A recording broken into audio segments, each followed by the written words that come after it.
છેલ્લા 4 વર્ષથી વિરાણીના સંદર્ભમાં જુદી જુદી વાતો, ઊભી કરેલી વાતો વહેતી કરવામાં આવે છે. જે મિત્રોએ આક્ષેપ કર્યો છે એને જ સાબિત કરવું જોઈએ. સામાન્ય રીતે ટ્રસ્ટની કોઈ પણ જગ્યાનું વેચાણ વ્યવહાર ન થઈ શકે. રજિસ્ટર એક્ટ પ્રમાણે જ્યારે તમારું મકાન, ઘર એ વેચાણ થઈ શકે, ટ્રસ્ટનું વેચાણ થઈ શકતું નથી, જે મારા નોલેજમાં પણ નથી.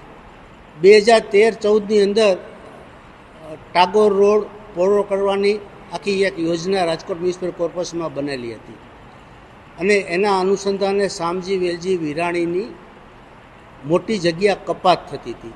આ કપાતના વળતર માટેની એક કમિટી બની હતી.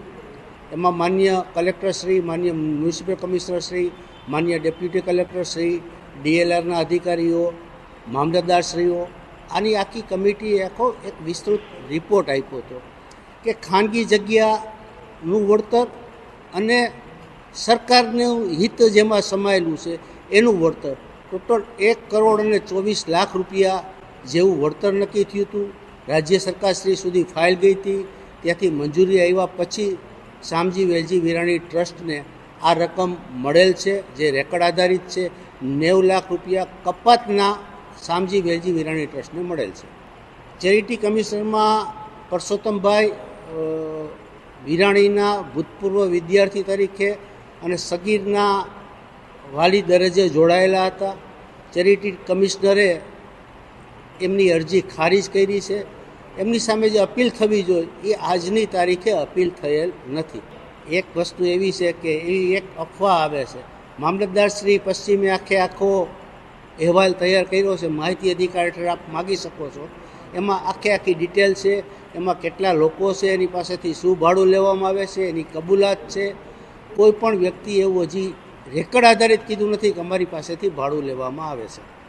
આ ખાનગી ટ્રસ્ટ છે.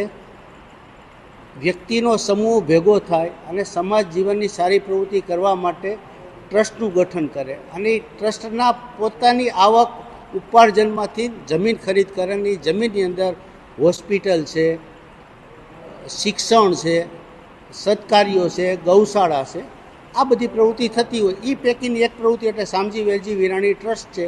આમના ભૂતપૂર્વ ટ્રસ્ટીઓએ 1951માં આ ટ્રસ્ટ ઊભું કરેલું હતું. 8 એકરથી ઉપરાંતની જગ્યા ખરીદ કરેલ હતી.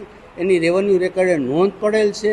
એટલે કે આ શામજી વેલજી વિરાણી ટ્રસ્ટ છે એ ખાનગી ટ્રસ્ટ છે. એમનું ગ્રાઉન્ડ પણ ખાનગી છે. ભૂતકાળની અંદર ચૂંટણીમાં પણ જ્યારે આ બિલ્ડિંગનો અને આ વિરાણી ગ્રાઉન્ડનો ઉપયોગ કરવામાં આવતો ત્યારે કલેક્ટરે વળતરના પણ પૈસા આપેલા છે, જે રેકર્ડ ઉપર છે. છેલ્લા 15 વર્ષથી શામજી વેલજી વિરાણી ટ્રસ્ટમાં ટ્રસ્ટીઓની સંમતિથી અહીંયા ભૂતપૂર્વ વિદ્યાર્થીઓ માટેની બધી વ્યવસ્થા ટ્રસ્ટ કરતું હતું. ગત વર્ષે પણ થઈ હતી.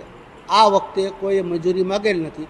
મંજૂરી માગેલો તો ટ્રસ્ટ આપવા તૈયાર હતું. ટ્રસ્ટે એમાં કોઈ વાંધો પણ નથી કે જૂના વિદ્યાર્થીઓ આ સંસ્થામાં આવે અને 2-4 કલાક રહીએ, જમે, આનંદ કરે, એના ભૂતકાળના સંસ્મરણો વાગોળે અને છૂટા પડે. કોઈ જમીન વેચવા નથી કાઢી. જે તે વખતે ચેરિટી કમિશનરે મંજૂરી આપેલી હતી. એ મંજૂરીની સામે કોઈ અપીલ, અરજ, અહેવાલ થયેલ નથી. સામાન્ય રીતે ચેરિટી કમિશનર જે હુકમ કરે તેને સિવિલ કોર્ટમાં પડકારવામાં આવતો હોય છે.